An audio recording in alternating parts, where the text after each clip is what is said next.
Welcome, everyone. I'm Dick Deming. I'm Medical Director of Mercy One Cancer Center and the founder of Above and Beyond Cancer. Welcome to our weekly cancer education series. It's brought to you in part by a grant from the Iowa Oncology Society. And our topic tonight is Can Do Cancer. And my guest is Molly Zaver. Welcome, Molly. Hi. Molly is a friend and kind of a colleague in helping patients and survivors. That's right. And we're going to learn all about Can Do Cancer, but let's learn a little bit about you first. So tell us, where are you from originally? Where were you born? I was born in Des Moines, grew up in Ankeny. Okay, so high school in Ankeny. Graduated from Ankeny High School, yeah. Back when there was just one high school in Ankeny. Absolutely, yes. And what was your claim to fame at Ankeny High? You asked me this the last time I was on this series. I don't have one. You don't have one? Oh, come on. You've got to have it. What would your best friend say your claim to fame in high school was? I really don't have one. I'm serious. Sports, music. I did play sports, but I was definitely not like the star athlete. But yeah, I did. And back then you could play every sport. Yeah, so good. You're a good team. So yeah, teammate. Track, basketball, volleyball. Okay. Yeah.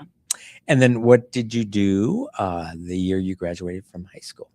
I attended the University of Iowa and ended up getting a business degree from the University of Iowa. And what was the very first major you put down when you started at the University of Iowa? Probably undecided. Okay. And then you went through the Tippy School of Business and got a business degree. Yep.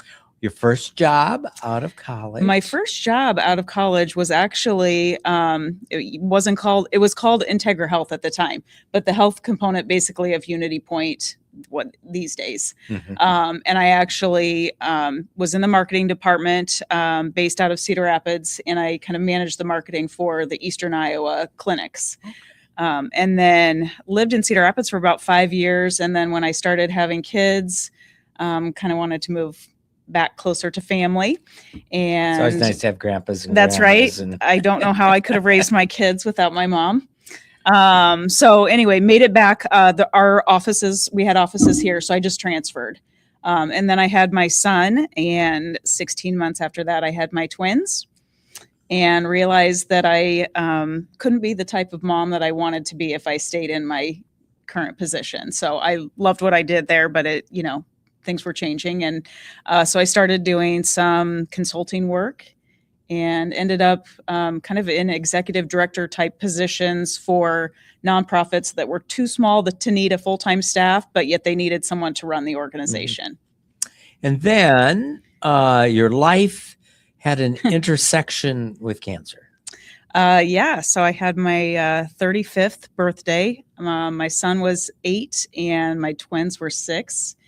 And I went out for a run and came back and showered and just was showering, not doing an exam or anything, and found a lump in my breast, and my heart sunk, and I just knew that it wasn't good. And so that day really changed my life a lot. How long did it take to have the workup once you felt it and then had this fear? So I called my OBGYN the next day. He was in surgery, so they said that he would follow up with me. Fortunately, I've been going to him for many, many years, and he called me in the afternoon and said, "Molly, come right now." So I went just for an exam in the office there. Again, I was 35, don't have any family history of breast cancer. So he said, let's just get it checked out to be on the safe side. So then the next day, actually, I went for a mammogram. And then that, I think, showed something curious. And so I stayed, and they did a biopsy as well. The same day. Yeah, the same day. So the day I found it was a Wednesday, and it was a week later, the next Wednesday, when the doctor called to tell me that it was cancer. And so your doctor called you personally? Yeah. Yeah. And were you expecting that news? For some reason, when I found the lump, like, I just had this gut feeling like that it wasn't good. And so it wasn't really shocking. And I think also going through the tests, just the way that they were in The body language. the body of the language, texts you that know, were- yeah, I yeah. just kind of felt like it wasn't going to be good. Mhm. And in fact, I was waiting for a phone call. My mom had come over, and you know, so much goes through your head. And you know, I was the primary person doing the cooking in my family, and so that morning, just to have help pass time, I was like, I need to start getting my like recipes together. And I was married at the time, because I thought if this is bad and I'm going to die soon, like I need to have like all my recipes put together, or my kids are going to starve. So I was just trying to pass the time, like, you know, so I started a binder, and actually I still have the binder full of recipes, and I keep adding to it Right. and whatnot. But yeah, just helping me to kind of have the time pass until I got the call. Mhm. And then what was your journey through cancer? So I was diagnosed in May of 2011.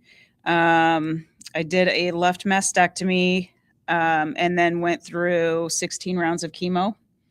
And then after that, decided to have a right mastectomy as well. I thought, you know, I don't know why I got cancer at 35, but I wanted my best chance to live as long as I can. So I made the decision to remove the other. And so then started the reconstruction process and whatnot the next year. And, you know, still have neuropathy in my fingertips from it, but I say that's a small price to pay because I'm alive. And did you have to have radiation? I did not. Okay. No. So I was triple negative. And so no anti-estrogen therapy. No, either, so. and that was also a scary component when you're triple negative. I mean, my doctor said chemo's your only chance. If chemo doesn't work, there's no other treatment that we can try to help you. So that was definitely scary. Mhm. And so you have now been cancer-free for 15 15 years, almost 15 years. That is wonderful. It I hope is. that gives you peace of mind. Do you still have fear of recurrence? Not as much. I think, you know, right after you get through treatment, every ache and pain, you're just like, oh no, the cancer's back. And it's like there's just something always sitting on your shoulder. Like you're just kind of like waiting for it to come back. And then I think just as time progresses, and you know, you get false positives, and I've had an ovary removed because there was something suspicious on my ovary. They watch me very closely, so I've had a number of scares along the way. But fortunately, it hasn't been cancer, and so we've been able to, get through it. So we're going to transition to talking about Can Do Cancer, an organization you found. But before we do that, tell us about the journey through the chemo that would have been very challenging for anyone, but for someone trying to take care of 3 kids, 8, 6, and 6, and maybe they turn 9, 7, and 7 along the way. But what did you find was the challenges of being a mom, trying to keep everything together, and going through the chemotherapy? So just to throw another layer on there,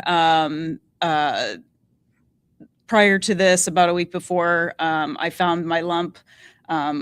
My husband and I had a conversation, and he was wanting to get divorced.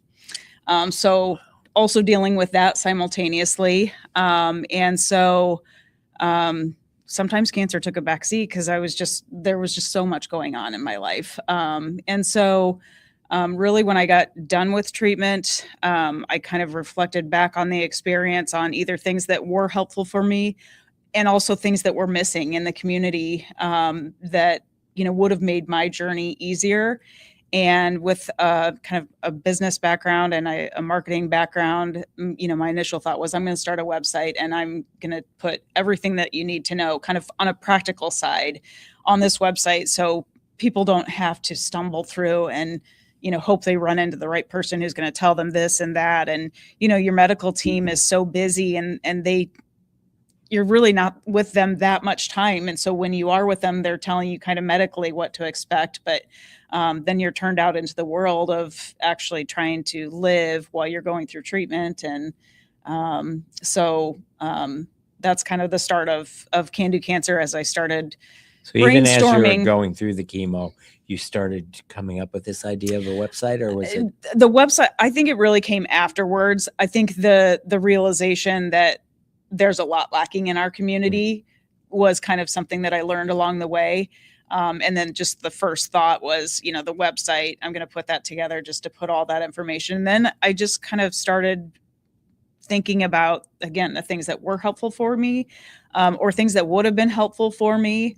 And obviously chemo wipes you out as much as you don't want it to. And if I'm sick, I still keep going. And so I went into chemo thinking like, it's not going to get me down.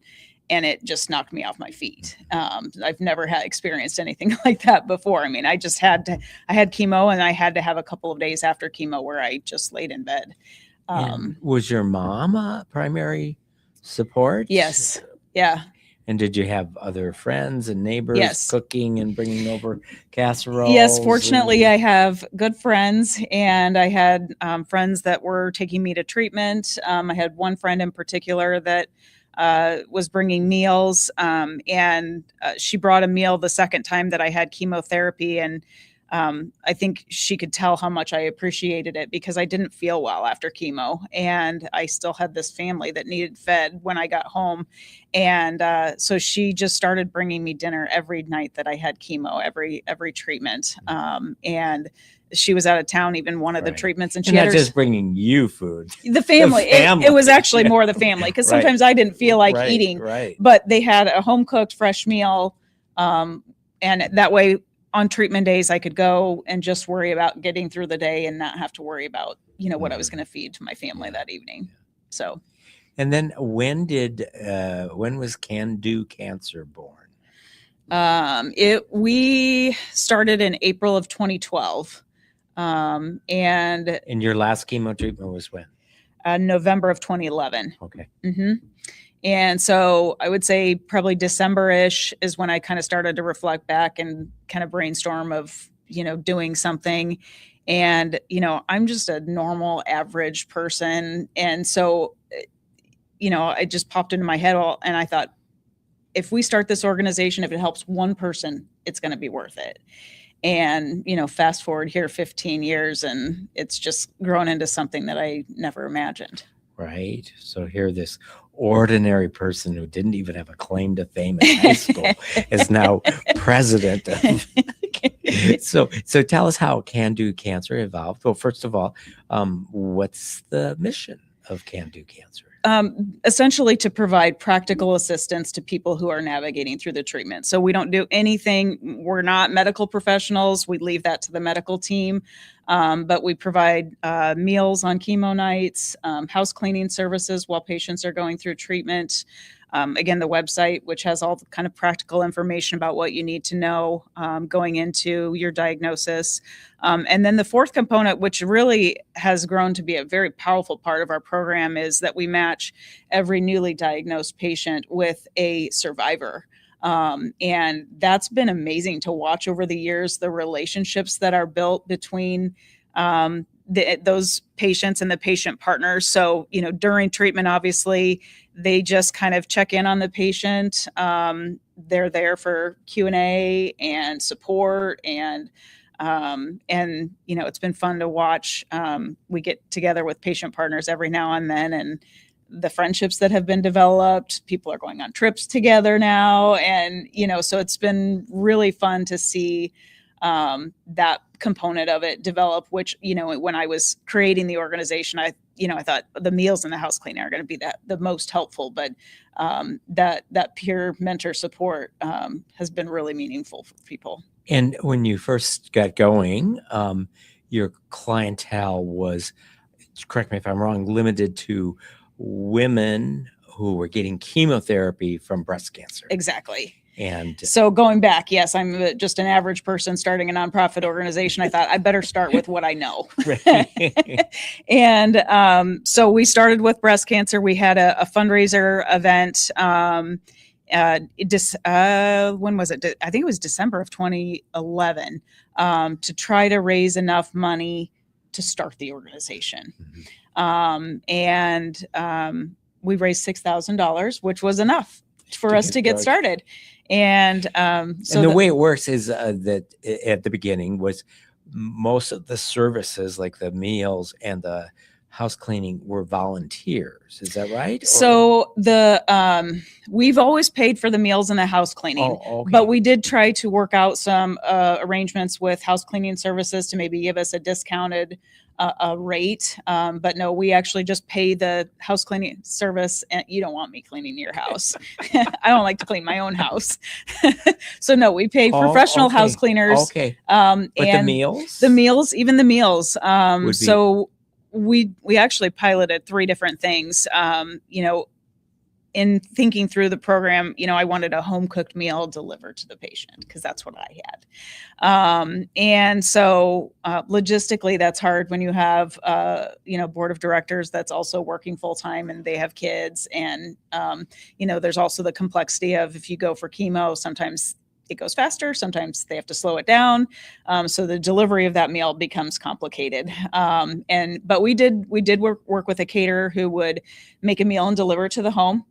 The second option we tried was kind of a take and bake. The business, they're not in business anymore, but they made home cooked meals, and essentially the patient or a support person would just have to throw it in the oven when they got home. And then the third component was gift cards, and we ask 10 questions when people get done with treatment, and one of the questions is, which meal option do you prefer? Well, everyone chose the gift card option. Oh, really? So that was a hard thing for me to give up because I wanted that warm home cooked feeling. But, again, with us being volunteers and the timing wise, that was what people wanted. And it was the easiest thing for us as well. So that's kind of the delivery method that we use primarily now. So maybe give us a little feel of the trajectory of your organization, like approximately how many people did you serve the first year? And when you got to year 10, how many people were you serving? Yeah, we served 6 patients the first year. And now we serve anywhere between 150 and 200 patients per year. And again, up till now, we had been focused just on breast cancer. So we did receive a grant here recently to expand to help patients with other types of cancer. And so I imagine those numbers are going to skyrocket after that. And again, it's patients getting chemotherapy. Patients getting chemotherapy. And it's during their chemotherapy. Exactly. Because that's really when you experience like the most need for some help. Yes. And are you expanding to male patients as well? Yep. Okay. Yep. So we've done 2 pilot programs along the way prior to this. The first pilot program we did was the board members. We actually took on a handful of patients with other types of cancer. And so I was matched with a lung cancer patient and a brain cancer patient. And what I learned through that is the meals, the house cleaning, that was helpful. But from that mentor standpoint, I felt ill-equipped because I didn't know the type of drugs they were getting, their treatment schedule, the surgery type. I felt like they were educating me. And so at the time we decided, you know what, let's put that on hold. And what we took away from that is if we do expand, we need to make sure that we match patients with like types of cancer together. And so that's kind of where we're at right now.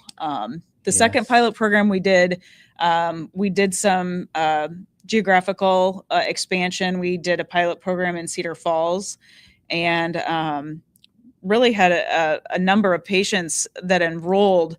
The struggle that we had there was, we weren't getting a lot of times in Des Moines in this area, patients will go through our program. It's very beneficial for them, and then they'll turn around and become a patient partner and help others, which we need those patient partners to be mentors.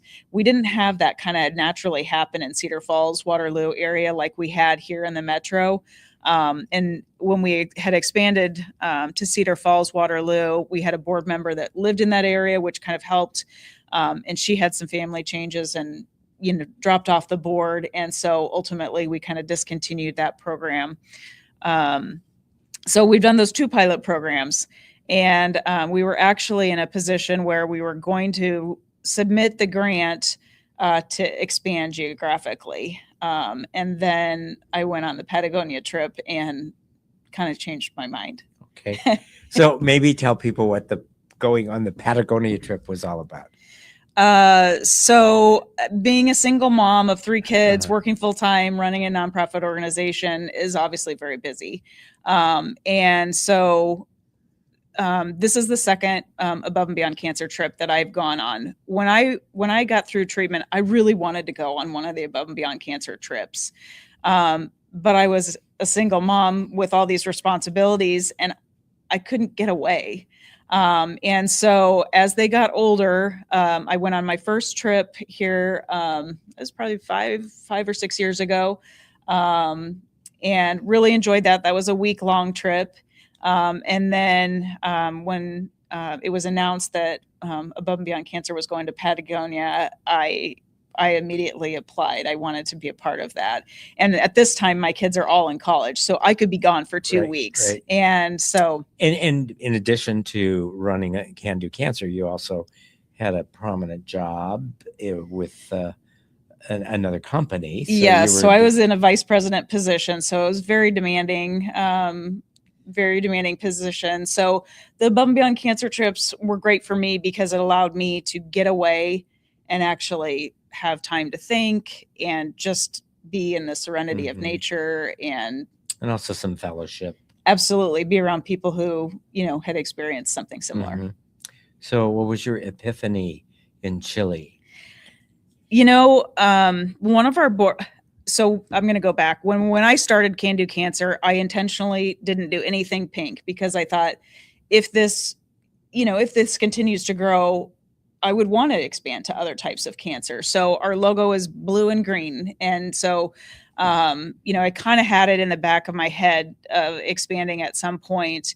And when we did that pilot program where we expanded to other types of cancers, where we took on those number of patients, I met with a board member, and, at the time I was very busy, and he said, Molly, if you're going to expand, wait until your kids are out of the house, wait until you have a little bit more time. And that really just stuck into my head. And so I don't know what it was being on the Patagonia trip, but, that it just kind of, I had many, many days of walking and thinking, and I just kind of had this gut feeling. I was like, now's the time. Now's the time to do it. And so you came back and you sort of reduced your work obligations by shifting to a different position with the same company. Correct. So fortunately, I have a very supportive supervisor. I'm 49. I'm going to turn 50. He thinks I'm maybe going through a midlife crisis because I came to him and I, was telling him, that I needed to change. Actually, I was going to quit. And he talked to me, we talked through it. And ultimately he said, Molly, why don't you just take a different position that would give you a little bit more, of a work-life balance. And so that's what I've done. And that's worked out really well. Good. And so you're on the brink of expanding. How are you getting, so if you haven't served many non-breast cancer patients, how are you finding the people that are survivors that are going to be the mentors to the new types of cancers that you're serving? Okay, so what we're doing, ideally we want to match like cancers together. So we did put out on social media, Above and Beyond Cancers helped us kind of getting the word out as well in terms of, hey, if you've got any other type of cancer and you're willing to serve as a patient partner, there's a form on our candocancer.org website that patients can fill out and, submit their interest for becoming a patient partner. So we have about 14 new patient partners, but we have more than that have enrolled for services. So what we are doing right now is we are sometimes matching patients with a survivor of a different type of cancer. And that's a temporary solution until we bridge to get to a point where we have enough volunteers with various cancers to really meet that. There's always, there's going to be some rare cancers where you're never going to be able to find. So obviously someone who's gone through chemotherapy, there's a lot of commonality. Absolutely. But you're right, having the understanding of the particular type of cancer can be really valuable.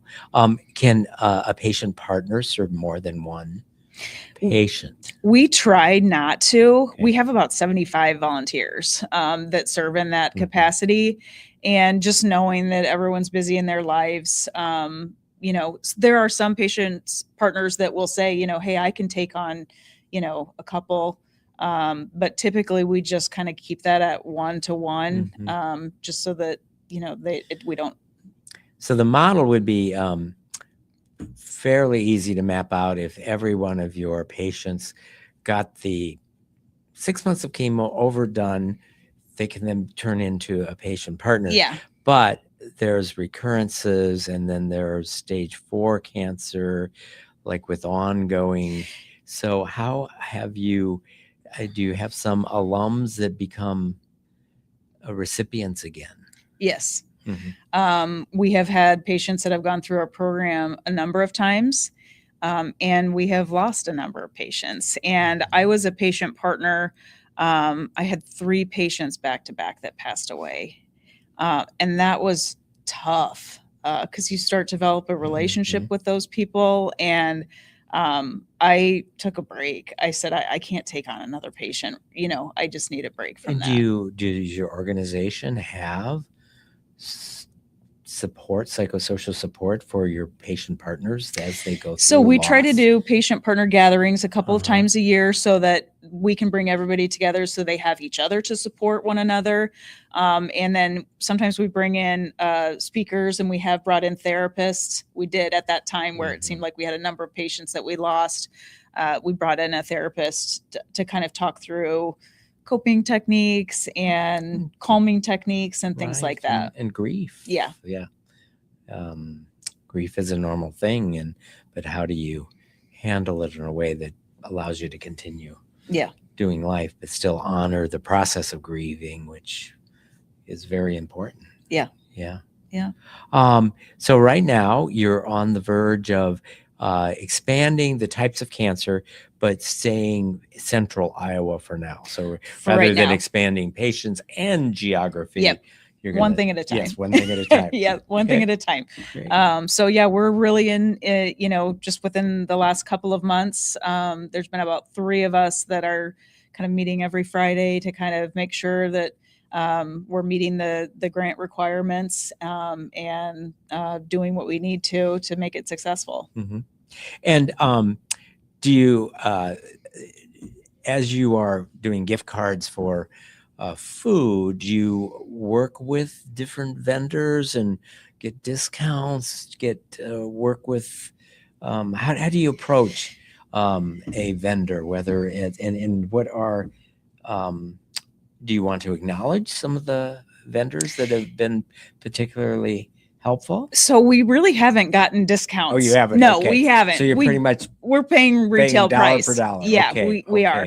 Now, one thing that's interesting is after we got the grant from the Iowa Cancer Consortium for expansion, we also received a grant from Polk County to help us cover the cost of meals. But one of the criteria of that grant is they don't want us to do gift cards. So we're having to explore some different options now, where we have worked out arrangements with some restaurants downtown that are near the hospitals that are going to bill us, or we'll leave a credit card on file and whatnot. And we'll give the patients vouchers so they can order the meals, hopefully leave the treatment center, go pick up the meal, and then take it home. So we'll see how that goes, but that's kind of fun to try something else out other than the gift cards. Yeah. It's always change. An organization growing. What are we going to be tomorrow? Yeah. You have to evolve. Yeah. What would you say are some of the, maybe tell us a few stories or testimonials or examples of how your services have affected patients' lives? So each year we do a video where we interview some patients. And with my marketing background, that's a project that I take on myself. And it has been so rewarding to see I just had no idea the magnitude of how helpful we were going to be in people's lives. And so usually each video, and I don't even cry very often, but those videos, they can bring me to tears because it's just very rewarding to see what a difference that we're making. Yeah. And I imagine like you that many of the patients you serve also have kids and families, and so it's not just a meal for the person going through chemo, because as you said, they might not eat that day if they get home from chemo. Yeah. So one that comes to mind, this last video that we did, I interviewed a patient, and I didn't know this before I was interviewing her. She found out that she had cancer and that she was pregnant on the same day. Oh my gosh. And so that, I mean, people are they're dealing with a lot. Yeah. Do you have any vision for what might happen even as you go from 15 years to 20 years? So we had our strategic planning meeting actually last weekend. Okay. And, right now we're really focused on making sure that we get this right. And so we're focusing a lot on the near term right now, more so than in the future. I do think that we will want to expand across the state more as we can. There's a lot of rural areas that, are kind of probably neglected for services. We will serve the rural communities, but our kind of area of focus is, if a patient is getting care at a Des Moines treatment center, we'll help them, whether they live in rural, or a metro area. But, there's a lot of rural across the state that could use our help. Well, I would imagine that there are lots of people in central Iowa that either don't know about your service or aren't being referred, or I can't imagine that you could serve every single person in central Iowa that's getting chemotherapy. Is there any sort of means testing when someone applies for? No. So I wanted it to be so easy because we don't care, how much money the person's making. Just cancer is hard no matter what your circumstances. And so there's really no criteria for our program other than chemotherapy. And that's something too that we are,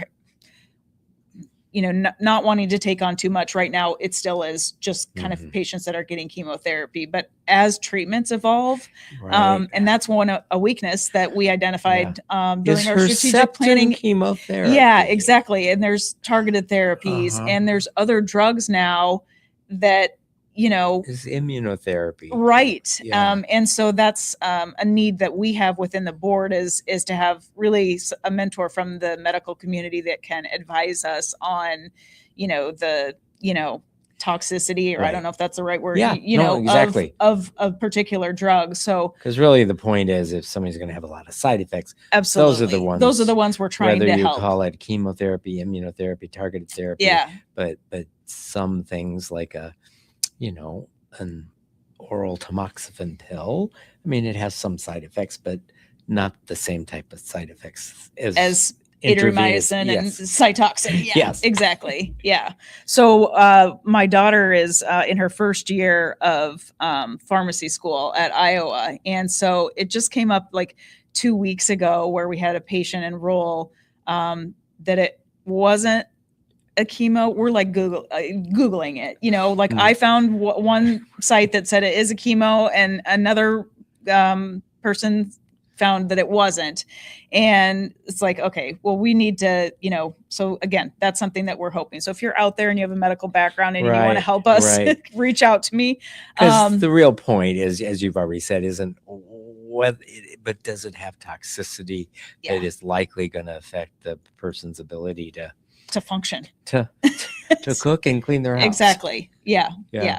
So I asked my daughter, I said, do you have like a database that you could look up? And so she actually did show me. She has access to some resources, but the difficult thing with that is, if you read the Excedrin side effects, it probably says like death is an option, Right, it's and awesome. so it's hard to, what she has access to doesn't really rate like the extreme, extreme, Mhm. Yeah, and then other individuals may have also other disease processes that Yeah. are affecting their function and stamina and conditioning. Yeah. What would you, as you've gone through this partnering? So I happen to know someone who I was involved in the care of who's been asked to be a partner, and he's actually very honored and looking forward to that process. And that, how do you vet the partner by vetting? I mean, how do you know that they have the right empathy, communication skills, and understanding? I mean, you obviously don't want someone who is going to try to tell them what to do for their treatment. Yeah. So we have an enrollment process for patient partners. We do a background check on all of them to make sure that their backgrounds are appropriate. And then we have every patient partner go through an orientation program where they're interacting with our kind of coordinator who teaches them kind of what we want them to be doing, gives them the tools and the resources to do so. Unfortunately, we have had great patient partners. We've been very lucky on that regard. Great. What if someone wanted to be a partner? How could they sign up to be a partner? On our homepage, on candocancer.org, on the homepage, there's an interest form. So it's just candocancer.org. You got it. Yep. Yep. And they can fill that out. And then, basically we're just asking what type of cancer they had, the treatment that they had, the drugs that they were on. Again, because we try to really pay attention to matching people with similar. I mean, we even look at sometimes age, so if someone's young, we try to match them with a patient partner that is also young.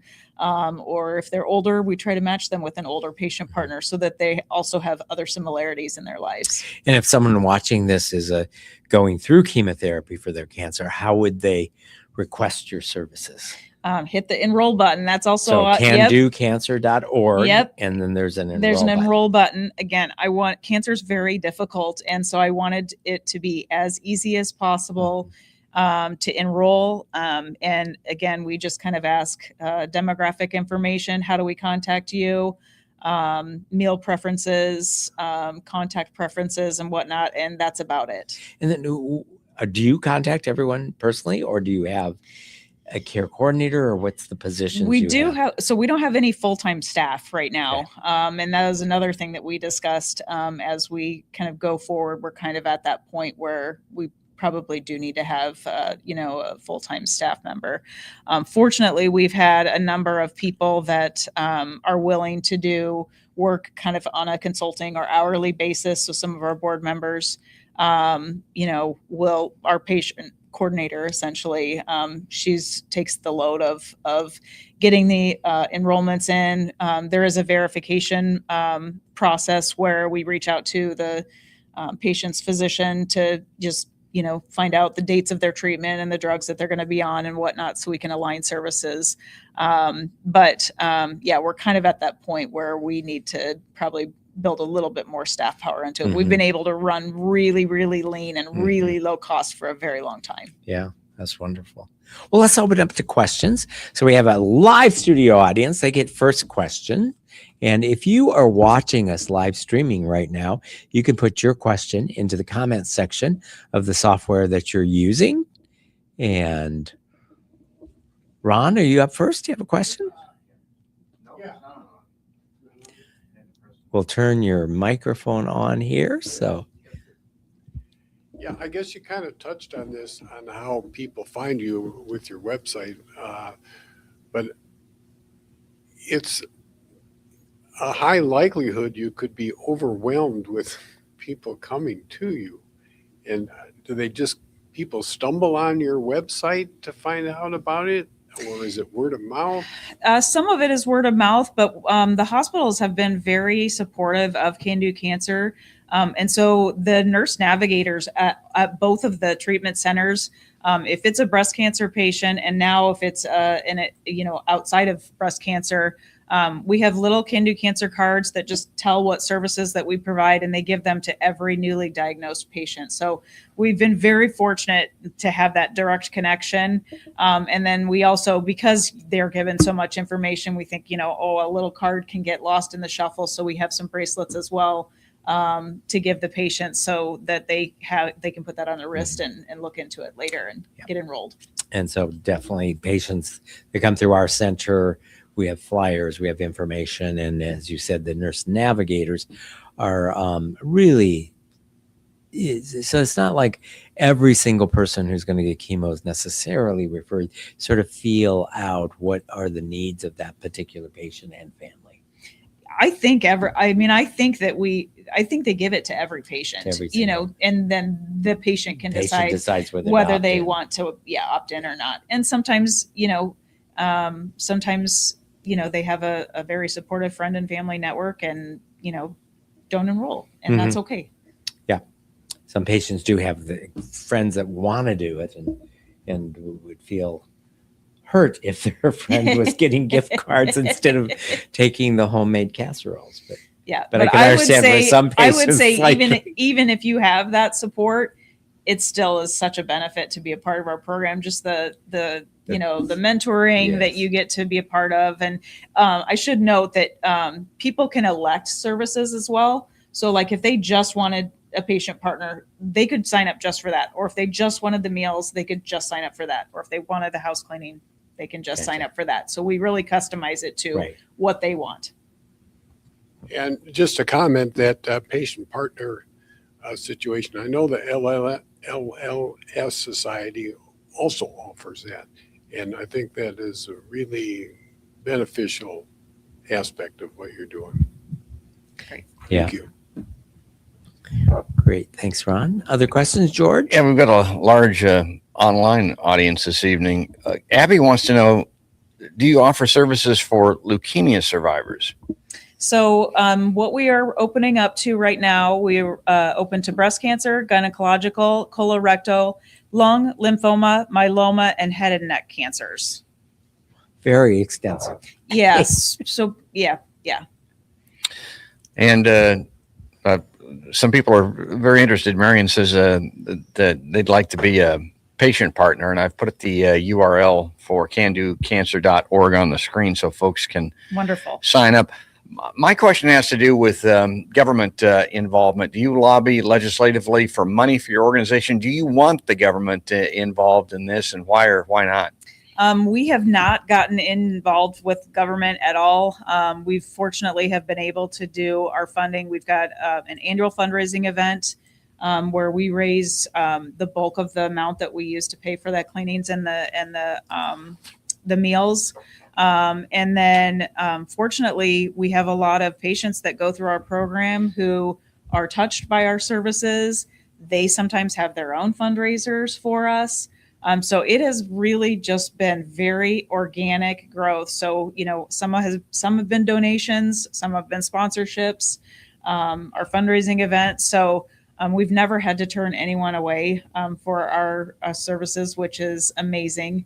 The COVID years threw us for a little bit of a loop because it was just, as everyone knows, it was just a bizarre time. And typically a patient partner and a patient will get together in person. Well, that wasn't happening. And so every year we served more patients, except for I think it was 2020, we dipped down a little bit.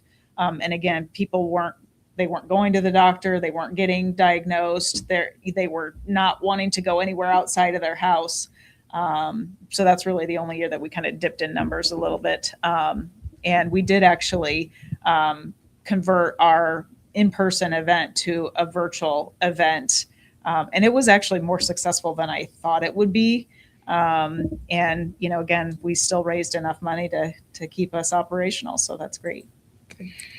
Some of these are more in the form of just comments rather than questions, so I'm putting them up on the screen. Maddie says that Molly is the best. Marion met with Dr. Richard Deming today. I'll put this up on the screen as well so that people can read that comment. I'm always interested in the mental health side of the cancer journey. So do you offer services specifically for mental health, or are your services a mental health service, if you know what I mean? We're not professionals in terms of any type of mental health. I would say our services probably do help a person's mental well-being, but we are not at all trained professionals. We are just mentors. We've gone through a similar experience. And that commonality of bonding with someone who has walked down a similar road really has been helpful. But no, and we have had patients that have need, maybe outside assist, where the patient partner has come to us and said, hey, this patient needs something else. And we've tried to kind of help navigate that and refer them to someone who maybe is more fitted to, meet their needs. And without giving away particulars, the patient that had cancer diagnosis the same day they found out they were pregnant, how did that end? She had her baby here not too long ago, and baby is just fine. And she is starting radiation, so she's still getting through her treatment and whatnot. And so, yeah, I've been able to keep in touch with her, and it's a beautiful story. And I can't wait to see how their family evolves. Beautiful. Questions continue to come in. Danielle wonders, would you consider patient partners that receive oncology services, chemo at rural hospitals in Iowa? Speaking of Oskaloosa in particular. So right now, the parameters are that the person would need to be getting treatment at a Des Moines center. Now, if they're in Oskaloosa and they're coming to a Des Moines center, then yes, we will. But it was, in order to get the nurse navigators, comfortable in terms of distributing our information, we wanted to be able to say anyone who gets services here is eligible. And if it's in a rural community, we'll figure it out. But, right now that's the parameters. And again, we're just a normal group of people trying to come together to do a good thing. And so we have to kind of operate within our parameters. And again, I would love to help everyone possible. And there was one year that we got a Facebook message from someone that had a different type of cancer that was unhappy. And, it was like a punch in the gut, because it's like, here we are, we're just a group of people trying to make these resources available to as many people as we can, and we can't do everything. Yeah. We have a lot of people watching the show on Facebook tonight. So as you mentioned, it's a good forum for you folks. Dina asks, is there an average number of hours required for patient partners to allot to their assigned patients? It's not really required.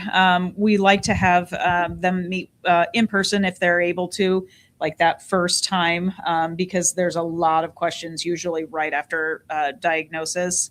And then technology has evolved so much that, we give them cards so that they can mail cards to their patient, they can text their patient, they can give them a call. And so it's not a huge time commitment. Would you say that most of the interactions end up being telephone or text, or Zoom? And so and it's not required that they meet with them in person once a week or anything. Absolutely not. Nope. And each patient, we actually, when they enroll, we ask them, like, how often do you want to be contacted? Because some don't want contacted very often. They just want the meals and the house cleaning. And so some will say, like, hey, check in with me, after each of my treatments, or, check in with me once a month. So we really leave that to the patient to tell us how often they want us to interact with them. And then once they're matched with their patient partner, we just kind of let that relationship evolve. They can contact each other, as needed, really. Other questions, George? Well, there may be more in the near future, but not right now. We've Okay. run through them. Yeah. Great. Well, wow, what an amazing journey you've had for 15 years. Before you started it, did you explore whether anybody was doing anything like what you were doing? I did. Yeah. I met with actually, so my nurse navigator, I went and met with her and I said, hey, I've got this idea. I don't want to create something that someone else is already doing. And so I did do some research on that and really didn't find anything that's, that any other organization was, doing anything similar. So. And have you had any conversations with organizations that do, let's say, similar things? Like, have you ever talked to like the Meals on Wheels folks to how they do their service, or other organizations that might provide those sorts of things? There are other organizations, and I try to get to know those people because, again, we're all trying to help patients as they're going through this difficult time. So, have developed a great relationship with Above and Beyond Cancer folks because your services are needed as well. And maybe some people think that nonprofits are competitors, or maybe that's a weird way to say it, but like we don't really look at it that way. So if there's any type of a nonprofit in this space, I generally try to reach out to them and meet with them and learn about their services because their services might be needed as well. Yeah. We were in an event last night, and before the event started, they had the posters of like 12 different not-for-profits that were working in the space of cancer. And it was encouraging to see that and to see folks from all of those organizations, including Can Do Cancer and Above and Beyond Cancer and the American Cancer Society and Mercy and Unity Point. We're all trying to help, so we might as well be friends. All working together. Yeah, that's right. Yeah. Well, I want to just thank you so much for several things. One, for taking the wisdom that you learned in your own journey and using that to pay it forward and to help other people. Some people can go through the journey and sort of get their own life lessons, and it illuminates their own path forward. But to use the wisdom that you learned and to use it to illuminate other people's path forward. Just thank you for doing that. Yeah. And thank you absolutely. for the collaboration you have with Above and Beyond Cancer. And it's just a joy to have you on our trip. Thank you. That trip to Patagonia was extra special. I think I didn't apply for the Nepal trip. I think that's too much suffering for me. Well, there's a space for you anytime. So if you are watching us tonight and you know someone that would benefit by watching this, it's going to be available on demand. So reruns beginning tomorrow at the Above and Beyond Cancer YouTube channel and also the Mercy Cancer Center website. And we're going to give Molly the link, so it might even show up on candocancer.org. Thanks, everyone. I hope you'll join us again next week. Thank you, Molly. Yeah, absolutely.